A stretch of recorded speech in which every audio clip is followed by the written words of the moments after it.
بسم اللہ الرحمن الرحیم۔ مرد کی پسلی سے عورت کو بنا کے اللہ تعالیٰ نے مرد کو اپنی اس حکمت کا اشارہ دیا کہ میں نے اس عورت کی تخلیق فرشتوں کی لائی مٹی سے نہیں کی، میں نے اسے تمہارے جسم کے حصے سے اس لیے نکالا کہ عورت کا تقدس اور پردہ قائم رہے، فرشتوں کو بھی خبر نہ ہونے پائے کہ زمین کی لائی ہوئی کس مٹی سے عورت کی تخلیق ہوئی۔ یعنی عورت کے تقدس کی حد تو دیکھیے کہ فرشتوں سے بھی اس کی بناوٹ کا پردہ لازمی قرار دیا گیا، اور پہلی عورت اس مرد کی پسلی سے نکلی جس کی وہ منکوحہ کہلائی۔ اب بات آتی ہے پسلی کی۔ عورت پسلی سے ہی کیوں نکلی؟ کیا ٹیڑھا پن وہیں سے ملا؟ نہیں، یہاں بھی حکمت سے خالی بات نہیں ہے۔ انسانی جسم میں دل اور بہت سے نازک حصے پسلی کے پیچھے چھپے ہوئے ہیں، یعنی پسلی ایک ڈھال ہے ان نازک حصوں کے لیے۔ تو اللہ پاک نے عورت کو پسلی سے نکال کے یہ نہیں بتایا کہ عورت میں ٹیڑھا پن ہے، بلکہ اس عورت کو پسلی کی تخلیق کر کے یہ بات سمجھا دی کہ عورت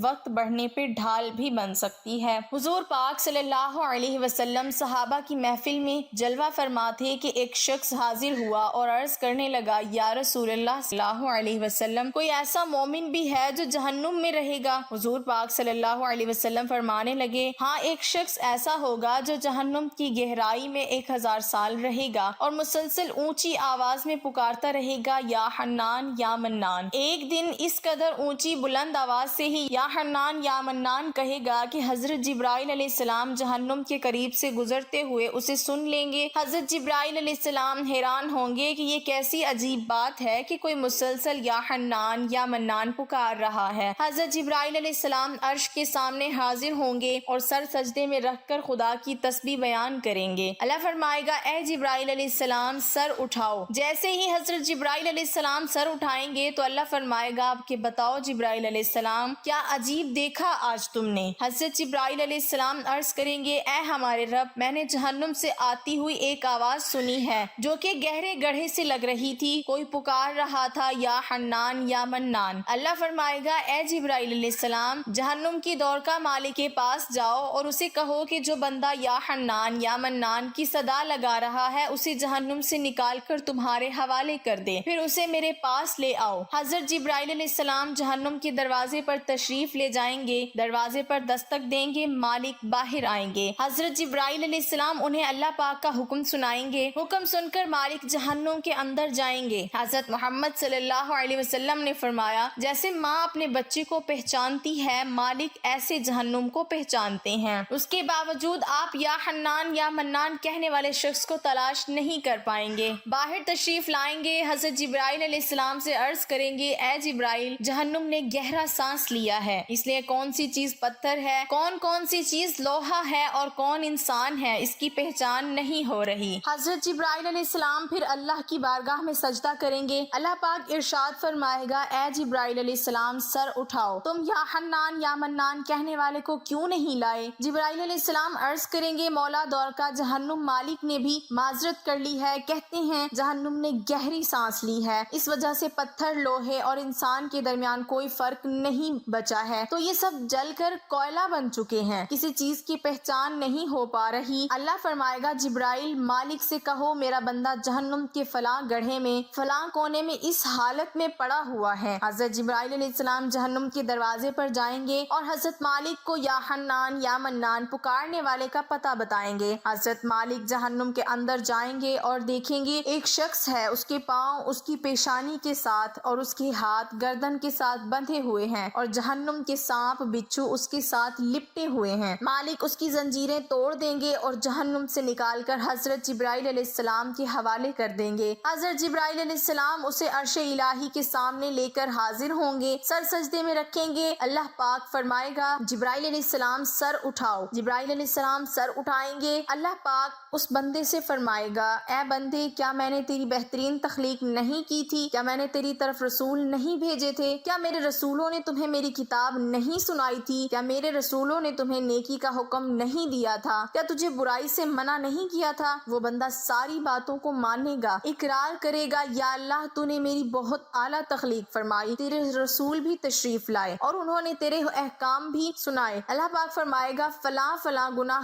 کیوں کیا؟ وہ عرض کرے گا، یا اللہ میں نے اپنی جان پر ظلم کیا جس کی سزا میں مجھے جہنم میں ڈال دیا گیا، اے اللہ اس کے باوجود میری امید نہیں ٹوٹی، مجھے تیری رحمت سے امید تھی، میں یا حنان یا منان پکارتا رہا۔ مولا تو نے مجھے اپنے فضل سے جہنم سے نکالا ہے، یا اللہ مجھ پر رحم فرما۔ اللہ پاک فرمائے گا، اے فرشتوں گواہ ہو جاؤ میں نے اس پر رحم کیا اور اسے معاف کر دیا۔ ناظرین آئیے اپنا اپنا محاسبہ کرتے ہیں، کیا ہم میں کوئی ایسا ہے جو کہہ سکے کہ میں اپنے ایمان کا حساب کر سکتا ہوں؟ اپنی اپنے گریبانوں میں نظر ڈالیں، کوئی ایسی خوبی جس پر ہمیں یقین ہو کہ ہمیں دوزخ میں نہیں ڈالا جائے گا۔ ہزاروں سال کی عبادتیں بھی رد ہوتی دیکھی گئی ہیں، تو بس اللہ سے دعا کرتے ہیں کہ اللہ ہم جانتے ہیں کہ اگر ہمارے ایمان کا سخت حساب لیا گیا تو یقیناً ہم نہیں بچ پائیں گے، ہم بے حد گناہ گار ہیں، لیکن اے اللہ ہم تیری رحمت کا سوال کرتے ہیں، ہم سے حساب اپنے عدل و انصاف پر نہ لینا بلکہ ہم پر اپنی رحمت اور عطا کا سایہ رکھنا۔ اے اللہ پاک ہماری دعا کو قبول فرما۔ قیامت کے دن جب لوگوں کے ایمان کا حساب و کتاب ہو رہا ہوگا، پر کچھ لوگ ایسے ہوں گے جن کو اللہ تعالیٰ بغیر حساب کے جہنم میں بھیج دے گا۔ صحابہ کرام رضوان اللہ علیہم اجمعین نے عرض کی، یا رسول اللہ صلی اللہ علیہ وسلم وہ کون سے لوگ ہوں گے؟ نبی کریم صلی اللہ علیہ وسلم نے فرمایا، ظالم حکمران، وہ تاجر جو جھوٹ بولتا ہو، وہ بوڑھا شخص جو زنا کرتا ہو۔ نبی کریم صلی اللہ علیہ وسلم نے فرمایا، جس شخص میں یہ 3 عادات پائی جائیں وہ جاہل ہے، جو سننے سے پہلے ہی جواب دینا شروع کر دیتا ہے، بات کو سمجھنے سے پہلے ہی جھگڑا شروع کر دیتا ہے، علم نہ رکھنے کے باوجود فیصلے شروع کر دیتا ہے۔ اللہ پاک ہم سب کو نیک عمل کرنے کی توفیق عطا فرمائے، آمین۔